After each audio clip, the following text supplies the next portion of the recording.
신학으로의 초대 여섯 번째 신학자의 도구. 라이너스와 찰리 브라운은 모래성을 쌓으면서 삶과 인간의 관계에 대해 이야기하고 있습니다. 라이너스는 슬픔에 잠겨서 그 애는 아주 귀여웠어 라고 말합니다. 나는 매주 주일학교에서 그 애를 보곤 했어. 그저 앉아서 그 애를 바라보기만 했어. 때때로 그녀는 나에게 미소를 짓곤 했지. 그는 다시 모래성을 쌓으면서 우울하게 그 애가 교회를 옮겼다는 것을 듣게 되었어 라고 덧붙입니다. 바로 이때 찰리 브라운이 라이너스의 독배에 끼어듭니다. 그는 그 사건은 너의 신학을 순식간에 바꿔버리고 말걸? 이라고 사실적인 선언을 합니다. 우리는 라이너스에게 동정을 할 수 있습니다. 의식하든 하지 못하든 우리는 우리가 사랑하거나 존경하는 사람들의 믿음의 내용에 의해서 많은 영향을 받습니다. 그러나 이것으로 충분한가? 주위에 있는 다른 사람의 영향을 받아 확고한 신학을 건축할 수 있는가? 우리의 신학적인 헌신이 좀 더 견고한 기반 위에 세워져야 하지 않겠는가? 물론 우리의 믿음의 내용은 다른 사람의 의견만을 바탕으로 해서는 안 됩니다. 어떻게 신학적 과제에 착수해야 하는가? 즉 무엇이 신학을 건설하는 데 확고 부동한 근거를 제공하는가? 이 문제에 주의를 기울일 때 우리는 신학자들이 종종 자료들이나 규범들이라고 부르는 신학적 도구에 관하여 의문을 제기하는 것입니다. 신학이 도구를 필요로 하는 이유. 신학의 도구들을 열거하기 전에 먼저 마음에서 떠나지 않는 왜라는 질문으로 돌아가야만 합니다. 무엇 때문에 신학의 올바른 자료와 규범에 대해서 관심을 가져야 하는가? 이러한 도구를 필요로 하는 신학적 과제는 무엇인가? 그 해답을 찾기 위해서는 한 걸음 물러나서 신학적 시도 자체를 또 다른 면에서 살펴보아야 합니다. 우리는 제3장에서 신학에 대한 정의를 내렸습니다. 기독교 신학은 우리가 예수 그리스도의 제자로서 공유하고 있는 세상과 하나님에 관한 믿음을 성찰하고 분명히 표현하는 것이며, 이는 현재의 삶 속에서 하나님의 영광을 위해 그리스도인으로서 살기 위한 것입니다. 많은 사람들이 그러한 성찰이나 분명한 표현은 거의 토론할 가치가 없는 간단한 문제라고 추정합니다. 그들은 근본적인 기독교 신앙은 자동적으로 거기에 있는 것이라고 제안합니다. 그리스도인 모두가 아주 자연스럽게 어떤 것을 믿기 때문입니다. 어떤 점에서는 이 말은 옳습니다. 참으로 우리는 제5장에서 기독교 신앙이 신학을 앞선다고 논증했습니다. 왜냐하면 신학의 한 국면은 전신학적이라고 규정짓는 신념들을 비판적으로 성찰하는 것이기 때문입니다. 그러나 신념들, 이러한 전신학적 신념들조차도 단순하게 주어지는 것이 아닙니다. 그것은 무가 아니라 어딘가로부터 나온 것입니다. 이러한 이유로 우리는 신학의 자료에 대해서 말할 수 있고 또 말해야 합니다. 당신은 다음과 같이 말하고 싶을지도 모르겠습니다. 좋습니다. 우리의 신념들은 어떤 곳에서 옵니다. 그러나 아주 단순하게 어떤 곳에서 산출되는 것이죠. 단순하고 심지어 맹목적인 신앙을 통해서 나오는 것입니다. 우리는 단지 신념들을 받아들이는 것이죠. 이처럼 단지 교회가 어떤 것을 가르치기 때문에 그것을 믿는 사람들을 발견할 수 있습니다. 하지만 그리스도인으로서 우리는 다른 사람의 말을 그대로 받아들이기보다는 스스로 생각하는 법을 배워야 합니다. 또는 상당히 설득력 있는 다음과 같은 반응을 나타날 수도 있습니다. 왜 그저 성경에 의지하지 않는가? 결국 우리는 성경에서 읽은 것을 믿게 되어 있다. 하나님은 그것을 말씀하신다. 나는 그것을 믿는다. 이것으로 끝이다. 라는 옛 격언이 있습니다. 만일 신학이 필요하다면 우리가 요구하는 유일한 신학은 성경에서 가르친 신학입니다. 물론 성경이 근본입니다. 그럼에도 불구하고 이 시점에서 대화를 끝마친다면 이는 실수입니다. 우리는 신학이 어디에서 비롯되었는지를 더 면밀히 조사해야만 합니다. 신학은 성경으로부터 줄줄이 목록에 실을 수 있는 영원한 신념들을 끌어내는 노력 이상이기 때문입니다. 교회 신경이나 신앙 고백을 암송했다고 해서 신학적 과제가 완성되는 것이 아닙니다. 이 시점에서 또 다른 반대가 일어날 수 있습니다. 물론 교회 신경은 최종적인 권위를 갖지 못합니다. 그러나 성경의 경우는 어떠한가? 분명히 우리는 성경으로 가서 성경으로부터 일련의 참된 신념들을 끌어낼 수 있다. 적어도 두 가지 난제가 이 제안에 의문을 제기합니다. 첫 번째는 성경은 어떤 책인가와 관계가 있습니다. 성경은 신학에 대한 논문집이라기보다는 아주 풍부하며 다채로운 책입니다. 때때로 우리가 가정하는 것과는 반대로 성경은 긴 교리 강해나 하나님 백성의 신앙 체계를 상세하게 요약한 내용을 담고 있지 않습니다. 그 대신 우리는 성경에서 긴 이야기, 시, 잠언, 선지자의 예언, 특정한 신자 공동체에게 주는 교훈을 발견하게 됩니다. 성경에는 신학이 전혀 없다는 말이 아닙니다. 반대로 하나님에 대한 이해와 하나님이 피조물을 어떻게 다루시는지가 성경의 강면마다 가득 차 있습니다. 하나님의 존재와 사역에 대한 통찰은 성경에 나오는 이야기와 훈계를 주도하고 있습니다. 그러나 이 통찰은 성경 심층부에 깔려 있다는 것을 기억해야만 합니다. 그것은 때때로 명백하게 진술되어 있기보다는 예로 설명되어 있습니다.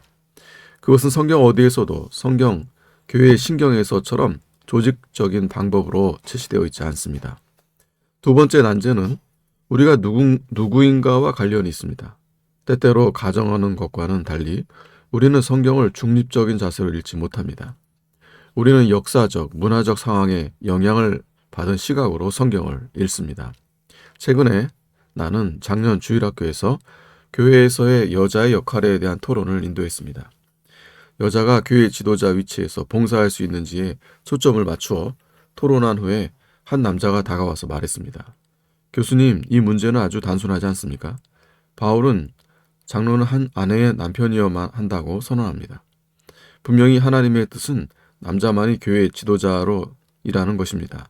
남자만이 남편이 될 수 있으니까요. 이 남성도는 바울의 진술을 자신의 문화적 상황에 맞추어 읽었다는 것을 알지 못했습니다.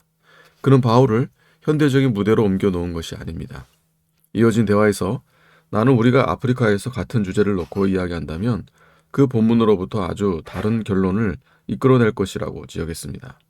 우리가 아프리카인이라면 바울이 이 본문에서 일부 다처주의자는 교회 지도자로 봉사할 수 없다고 가르치는 것이라고 확신할 것입니다. 이것은 문화적인 선입관을 가지고 성경을 해석한 명백한 예입니다. 그러나 우리가 사용하는 문화적 안경은 종종 더욱 미묘합니다. 우리가 어떤 사람인가 하는 것이 성경을 읽는데 분명히 영향을 미칩니다. 로저와 나는 삶의 대부분을 미국 중서부에서 보낸 백인 남자, 복음주의 그리스도인으로서 성경을 대합니다. 당신의 경우도 당신이 지금 어떠한 사람이냐가 성경을 읽는데 영향을 미칩니다. 그것은 당신이 어디에서 자라났으며 누구에게 영향을 받았으며 어떤 의문을 갖고 있었는가가 영향을 미친다는 말입니다. 주의 연구를 통해서 그 본문의 최초의 독자의 문화를 좀 더 이해하는 것이 우리 자신의 상황에서 벗어나는 데 도움을 주지만 이 시도도 결코 완전히 성공할 수는 없습니다. 최초의 독자의 눈으로 본문을 이해하려고 한다 해도 그것은 시도에 그칠 뿐이며 우리는 우리의 입장에서 성경을 읽을 뿐입니다. 우리의 성경 이해는 항상 우리의 존재와 우리가 놓여있는 시간과 공간의 렌즈를 통해서 여과될 것입니다. 이것이 성경을 읽을 때 일어나는 일이라면 참으로 우리는 우리의 모든 신학적 진술에 대해 훨씬 겸손해야만 합니다. 성경 신학에 대한 결론을 이끌어낼 때도 훨씬 겸손해야 합니다. 교리를 요약하는 것은 항상 우리의 요약으로 남습니다. 성경적 진리를 진술할 때도 그것은 항상 우리의 진술이 됩니다. 신학적 건설은 항상 우리의 건설이고 우리가 성경을 이해하는 바를 나타냅니다. 아마도 당신은 이 시점에서 넌더리가 나서 두 손을 들고 싶을 것입니다. 그러나 담념하지 마십시오. 이러한 상황을 슬퍼하기보다는 축하해야 하지 않겠습니까? 이 상황이 바로 하나님이 원하시는 것입니다. 성령님은 우리에게 교리책을 주시기보다는 우리가 서로 다른 상태로 소유한 성경에 영감을 불어넣기로 결정하셨습니다. 창조주께서는 우리를 문화의 영향을 받지 않는 존재로 만드시기보다는 시공간의 제한 안에 두셨습니다. 주님은 우리가 자신의 상황, 즉 우리의 상황 속에 놓인 삶의 모든 제한 속에서 신학을 추구하기를 원하십니다. 이러한 제한성이 궁극적으로 신학을 수행하게 하고 신학의 풍성함을 더해 주는 것이 됩니다. 만약 우리가 말한 것이 사실이 아니라 해도, 즉 우리가 성경을 완전하고 영원한 교리의 목록으로 요약할 수 있다고 해도 그 목록만으로는 신학적 과제를 완전히 성취했다고 할 수 없습니다. 진리의 진술을 모아 놓았다고 해서 신학이 목표에 도달한 것은 아닙니다. 신학의 목표는 진리를 진술하는 것 이상입니다. 우리는 진리대로 살아내기 위해서, 즉 진리 안에서 살 목적으로 신학에 관여합니다. 그러므로 신학은 결코 끝이 없는 시도입니다. 신학은 우리가 믿는 것을 상기시켜 주기 위해서만 필요한 것이 아닙니다. 우리가 어떻게 살아야 하는지 이해하는 데 도움을 주기 위해서 신학이 필요합니다. 신학은 현대적 의미에서의 과학보다는 예술에 가깝습니다. 우리는 규율을 따르는 엄밀하고도 심지어 비판적인 지적 임무에 대한 과학자적 열정을 소유하고 있습니다. 하지만 신학자로서 우리는 또한 예술가입니다. 우리의 목표는 신학적 걸작을 창조하기 위해서 지식을 모으는 것으로 끝나지 않습니다. 신학은 지적인 성향을 가지고 있지만 예술 작품처럼 우리의 머리뿐만 아니라 마음과 손으로까지 나아갑니다. 이렇게 되려면 신학의 도구를 사용해야만 합니다. 신학의 도구. 신학자의 도구들이 어떻게 기능하는지 조사함으로써 그 도구에 대한 연구를 시작합시다. 참으로 이것들은 두 가지 기본적인 기능을 수행하며 각각은 우리가 일반적으로 사용하는 도구라는 말보다 더 정확한 용어를 요합니다. 이미 잠시 주목해 보았던 것처럼 우리가 사용하는 도구는 신학적 건설의 자료를 제공합니다. 많은 신학자가 이 역할을 염두에 두고 신학의 자료에 대해 말합니다. 그들은 우리가 어떤 원자료로부터 신학을 건설한다고 말합니다. 현대 신학자들은 이 근본적인 자료가 어디, 자연과 성경, 교회 전통 혹은 인간의 종교적 의식 중에서 나타난 하나님의 계시로 이루어져 있는지에 대해서 의견을 달리하고 있습니다. 그러나 그러한 차이점에도 불구하고 그들은 이전에 살았던 고전적인 사상가와 마찬가지로 그것이 무엇이든 상관없이 우리는 어떤 자료에 근거해서 신학을 건축한다는 데 동의했습니다. 신학자의 도구는 또 다른 방법으로도 기능을 수행합니다. 이 도구는 신학의 원자료를 제공하는 것 외에도 건설되는 신학이 어떻게 계획되고 형성되어야 하는지 결정해 줍니다. 따라서 그것은 신학적인 규범으로서 작용하며 이 기능은 더욱 강력한 것입니다. 이 도구는 신학을 형성시킬 뿐만 아니라 신학이 나아가야 할 방향을 지시하며 신학의 규범이 됩니다. 신학의 건설을 위한 자료와 규범이라는 적절한 도구는 성경 메시지, 교회의 신학적 유산, 현대의 문명의 사고 형태로 구성되어 있습니다. 신학은 이 세 도구의 상호작용을 통해서 이루어진다고 할 수 있습니다. 세 가지 모두가 필요하지만 모두 똑같은 것은 아닙니다. 그러므로 신학의 도구의 우선순위를 매겨야 합니다. 성경 메시지. 성경은 우리의 주요 도구입니다. 그리스도인들은 그 책의 백성이기 때문에 이 확언은 결코 놀라운 것이 아닙니다. 우리는 항상 성경적인 공동체, 즉 성경의 근거에서 살아가는 백성이 되도록 노력해야만 합니다. 오늘날 대부분의 교회는 위대한 종교개혁의 모토가 된 솔라 스크립투라, 오직 성경을 진지하게 받아들입니다. 그러므로 신학에서의 성경의 역할은 증명할 필요가 없습니다. 성경은 교회에서 보편적으로 인정된 책이고 신앙 공동체의 근본적인 물원이기 때문에 신학적 성찰을 위한 규범이 됩니다. 성경이 주된 도구라고 말하는 것과 그것이 신학의 자료로서 어떻게 기능하는지 살펴보는 것은 별개의 문제입니다. 신학에서 규범적 기능을 발휘하는 성경은 어떤 책인가? 성경에 관한 모든 것은 신학의 원천입니다. 이것을 이해하기 위해서 성경은 성경화된 계시라는 것을 늘 기억해야만 합니다. 계시란 하나님이 자신의 존재와 사역을 우리에게 드러내시는 행위입니다. 하나님이 완전하게 자신을 드러내시는 일은 이 세대 끝에야 이루어지는 것입니다. 그때야 비로소 우리는 그의 계신 그대로 그리스도를 보게 될 것이며 그때야 하나님은 역사를 웅장한 결정으로 이끄실 것입니다. 그럼에도 불구하고 하나님은 역사 전체를 통하여 하나님의 본질과 의도를 계시하셨고 지금도 계시하십니다. 하나님은 물론 모든 곳에서 일하시지만 그분의 노력을 집중시키기로 결정하셨습니다.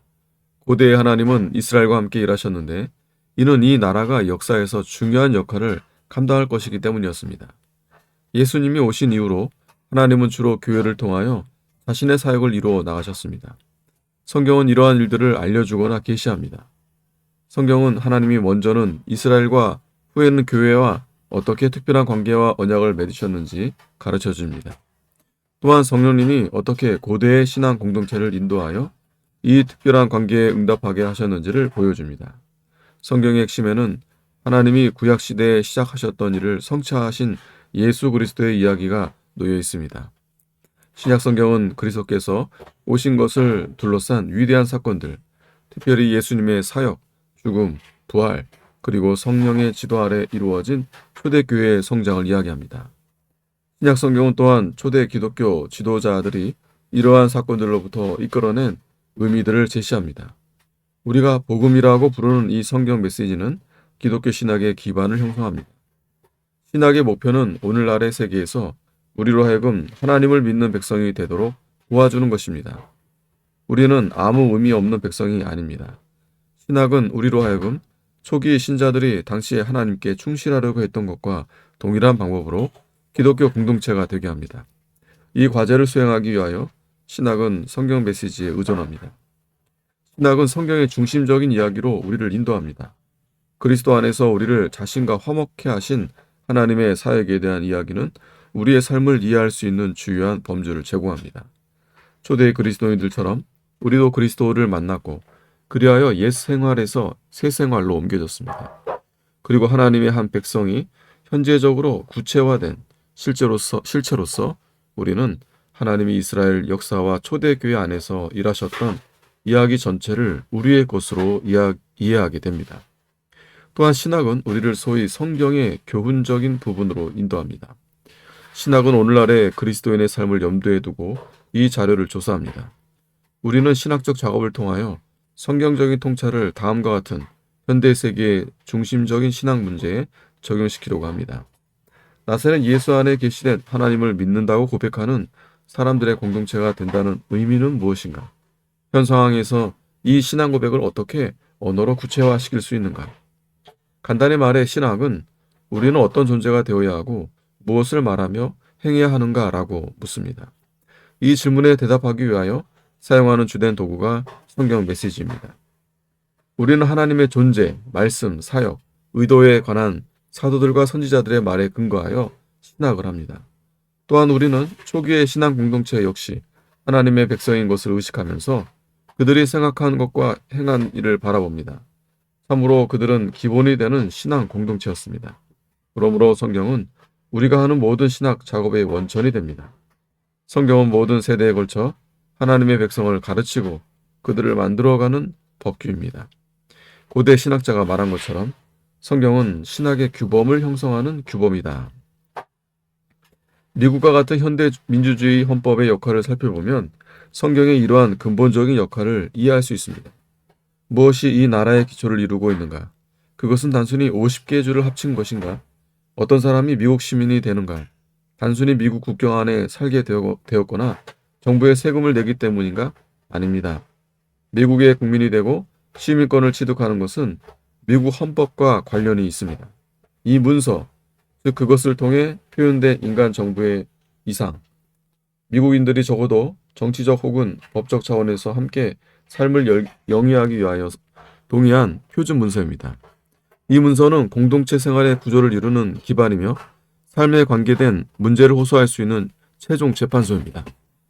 그러므로 미국인이 된다는 것은 헌법을 따르며 그 권위에 복종하겠다고 동의하는 것입니다. 따라서 나는 선량한 미국인이지만 헌법에 개의치 않겠다고 말하는 것은 모순입니다. 그 이상으로 성경, 즉 성경 말씀을 통해 표현된 바 하나님의 백성이 된다는 것의 의미에 대한 비전은 그리스도인으로서의 우리 삶의 기반을 제공합니다. 그것은 하나님의 백성으로서 우리 자신을 이해하는 데 필요한 자료가 되고 우리가 무엇을 믿어야 하며 어떻게 살아야 하는가를 알려주는 규범이 됩니다. 그러므로 성경은 신학의 필수적인 것입니다. 그 무엇보다도 우리의 신학은 성경적이 되어야 합니다. 교회의 신학적 유산.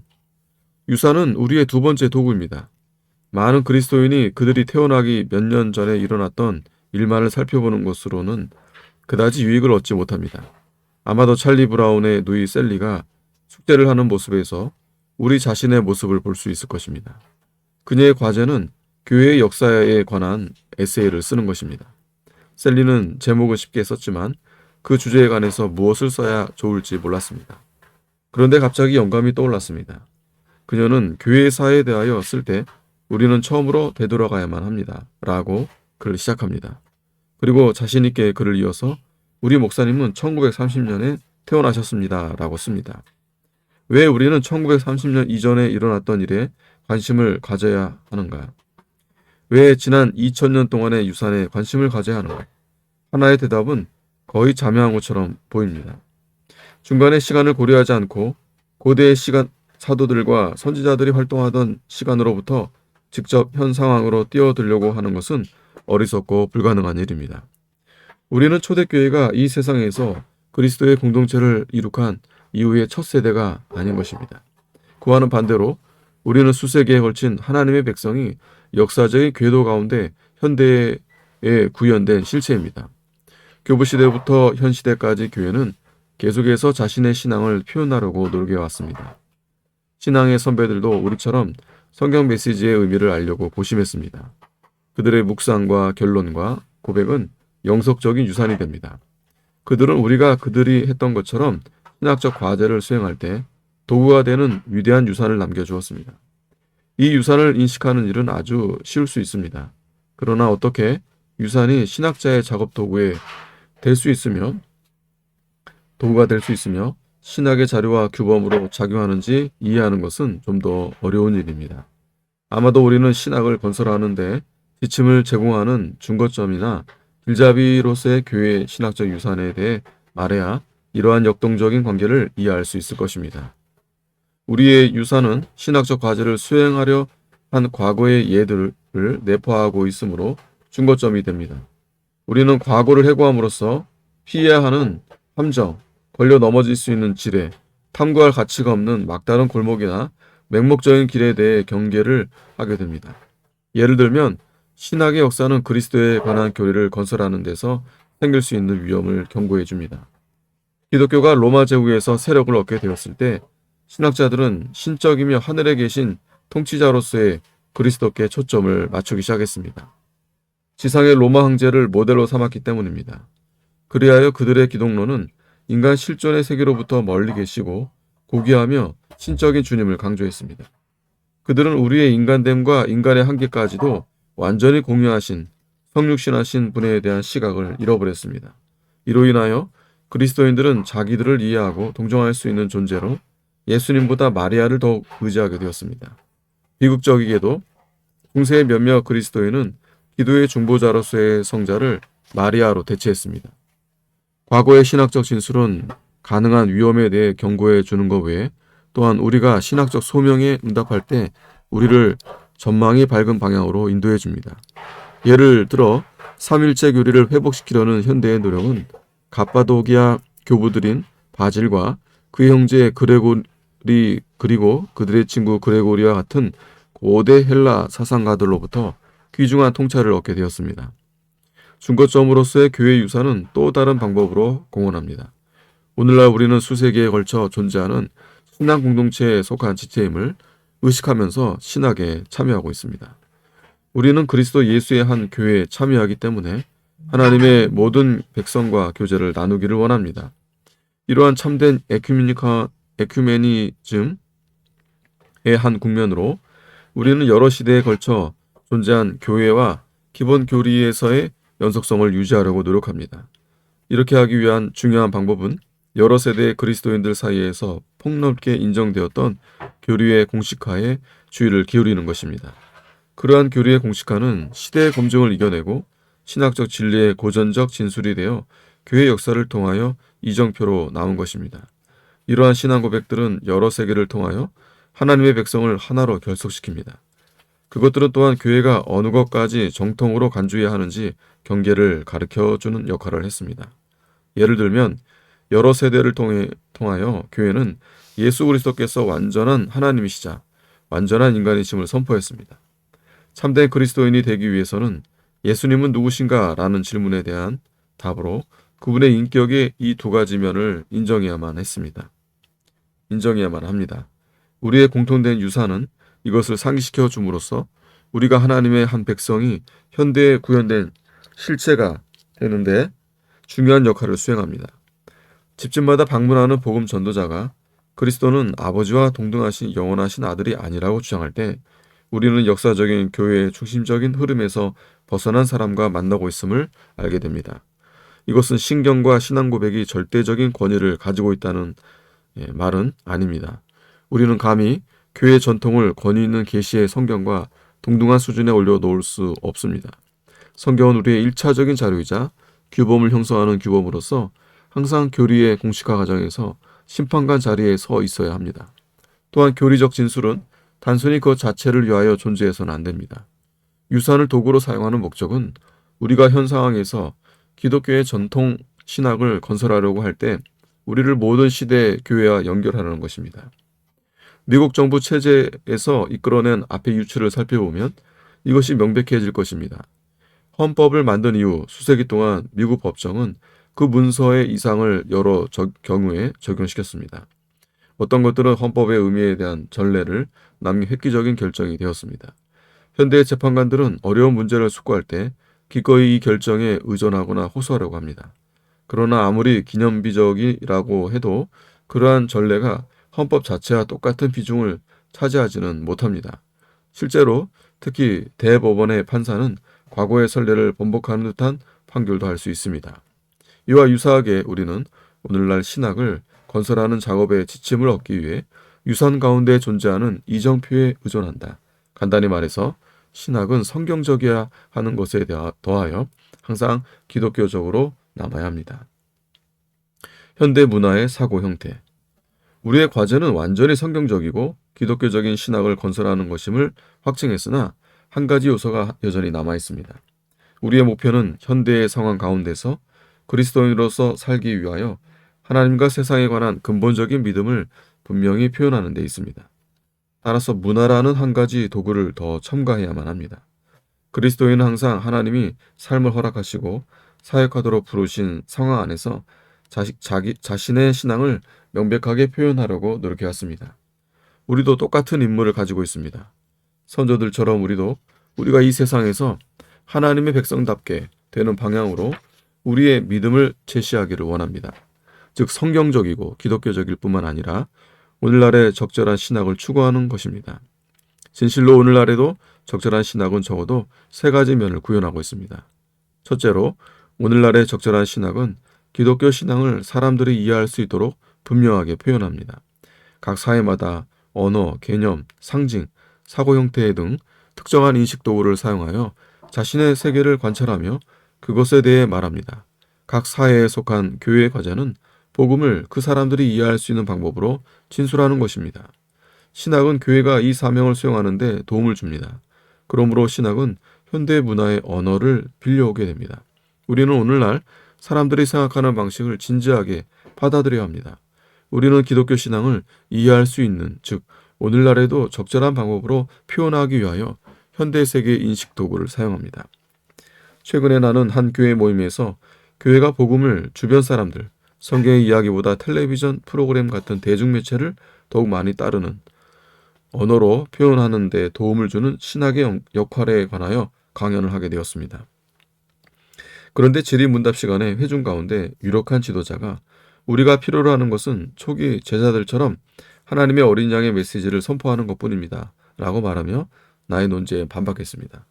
목적만을 생각한다면 이 교회 지도자의 말이 옳다고 하겠지만 우리는 시대에 맞게 표현하는 것도 중요하다는 사실을 잊지 말아야 합니다.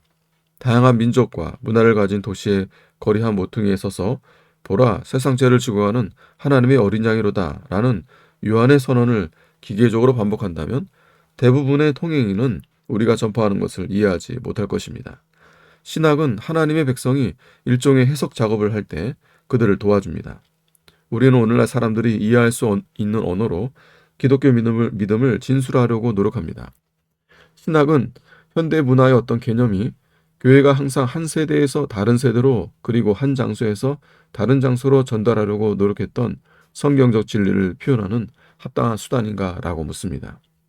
이러한 관심은 새로운 것이 아닙니다. 역사를 통하여 교회는 신앙적 헌신을 표현하기 위한 개념을 찾기 위하여 사회의 범주들에 의존했습니다. 고전적인 예를 하나 들면 초기 세계 종교회의가 그리스도의 완전한 신성과 인성을 확증했을 때 신학자들은 그들의 범주를 헬라 철학에서 빌려왔습니다. 둘째로 오늘날의 적절한 신학은 현대 문화의 문제, 갈망, 사조에 대하여 말합니다. 우리의 사회적 상황은 특정한 문제들을 우리에게 강요하는데 그 이슈들의 핵심은 신학적인 것입니다. 이러한 문제들과 씨름하는 일을 피하면 위험을 초래할 뿐입니다. 현대의 여권론자의 강력한 주장에 비추어서 남성과 여성의 관계에 대한 질문을 심각하게 취급하지 않고 어떻게 기독교 공동체의 신앙을 진술할 수 있겠는가? 최근에 나타나기 시작한 환생설과 이론론이 존재하는 상황 속에서 죽음을 둘러싼 문제에 반응하지 않고 어떻게 우리의 믿음을 선언할 수 있겠는가? 오늘날 종교 다원주의 시대 가운데서 그리스도의 유일성의 문제를 다루지 않는 신학체계가 얼마나 도움이 되겠는가? 물론 사회가 신학이나 교회 논제를 정해야 한다고 주장하는 것은 아닙니다. 참으로 신학이 사회의 논제를 정하는데 더 큰 역할을 해야 합니다. 그러나 신학은 주변 사람들이 제기한 질문과 널리 인식된 필요들에 대해 대답하려고 노력하는데 최선을 다해야 합니다. 셋째로 오늘날의 적절한 신학은 다른 학문에서의 현대적인 발견과 통찰을 진지하게 받아들입니다. 모든 진리는 하나님의 진리입니다. 이는 신학을 하는데 성경과 신학적 유산이 항상 일치적 그리고 2차적 자료가 되어야 하지만 우리의 초점을 이 두 가지 자료에만 제한시킬 필요는 없습니다. 어떤 참된 지식도 사실상 궁극적으로는 세속적인 것이 아니라는 점을 인식한다면 우리의 기독교 신앙의 분명한 표현을 세속적인 지식에서도 이끌어낼 수 있습니다. 예를 들면 중독과 중독성의 행동을 설명하는 현대이론은 죄에 대한 기독교적 개념을 이해하는데 귀중한 통찰을 줍니다. 마찬가지로 인간의 정체성을 형성하는 과정에 관한 최근의 발견은 그리스도와의 연합을 통하여 성령님이 우리 안에 창조하시려는 새 사람을 선포하는 복음 메시지를 명백히 표현하는 것을 도와줍니다. 당신에게는 이것이 혼합주의 같은 두려운 결과를 초래하는 것처럼 들릴지도 모르겠습니다. 우리가 지금 기독교 신앙을 오늘날 유행하는 것과 혼합시키는 것을 변화하고 있는가? 혹은 최악의 경우 인간 학문을 선호하여 성경을 버리는 것인가? 결코 아닙니다. 문화를 성경 메시지나 신학적 전통 위로 높이려는 것이 아닙니다. 종교와 도덕에 관한 현대 사조가 그러한 문제에 관한 기독교적 가르침을 판단해야 한다고 제안하는 것도 아닙니다. 참으로 인간 학문이 성경과 전통을 대체하지 않도록 끊임없이 경계해야만 합니다. 실제로 우리는 길 모퉁이를 돌 때마다 기독교의 렌즈를 통하여 자연과 인문과학을 조망하고 때로는 비판해야만 합니다. 이러한 제안에도 불구하고 우리는 사회적, 역사적 상황을 피할 수 없습니다. 시온의 언어, 즉 하늘나라의 순결하고 더럽히지 않은 대화만이 말해지는 문화의 영향을 받지 않는 영역은 존재하지 않습니다. 결국 하나님의 말씀은 인간의 범주를 통하여 표현되기 때문에 시온의 언어는 그 시대의 언어인 것입니다. 신학적인 예술은 다양한 방법으로 자료와 규범으로서 작용하는 성경 메시지, 교회의 신학적 유산, 현대 문화, 이 세 가지 도구 사이의 상호작용인 것입니다. 우리는 이 세 가지 도구를 분리해서 토론했지만 실제로는 나누어지지 않습니다. 먼저 성경을 이해하고 그 다음에 정통성을 확인하기 위하여 공통된 유산에 유전하며 마지막 단계로 이러한 문제들을 현 사회 환경에 적용시켜서 말하게 되는 것이 아닙니다. 오히려 이 세 가지를 동시에 행하게 됩니다. 우리는 문화에 의하여 형성된 시각으로 성경을 읽습니다. 또한 기복이 심한 신앙 역사의 궤도 속에서 특정한 시점에 놓여 있는 사람으로서 성경을 읽습니다. 이는 불행한 일인가? 오히려 그 반대입니다. 하나님은 우리가 신학적 과제를 수행할 때 이렇게 하기를 원하시는 것입니다. 주님은 우리가 처해 있는 사회적 환경에서 하나님의 백성이 한 신앙을 성찰하고 분명히 표현하도록 요구하십니다. 신학은 누구에게 필요한가? 현대 교회에게 필요합니다. 왜 필요한가? 이 세상에서 하나님의 백성답게 살기 위해서입니다. 어떤 종류의 신학이 필요한가? 참으로 성경적이고 철저하게 기독교적이며 오늘날의 적절한 신학, 하나님의 백성이 그들이 처한 환경 속에서 삶과 연결시키는 방식으로 선포한 성경 메시지를 구현시키는 신학, 이러한 신학만이 우리가 이 세상에서 그리스도의 제자로서 부름받은 대로 살아갈 수 있도록 지적인 자료를 제공할 수 있습니다.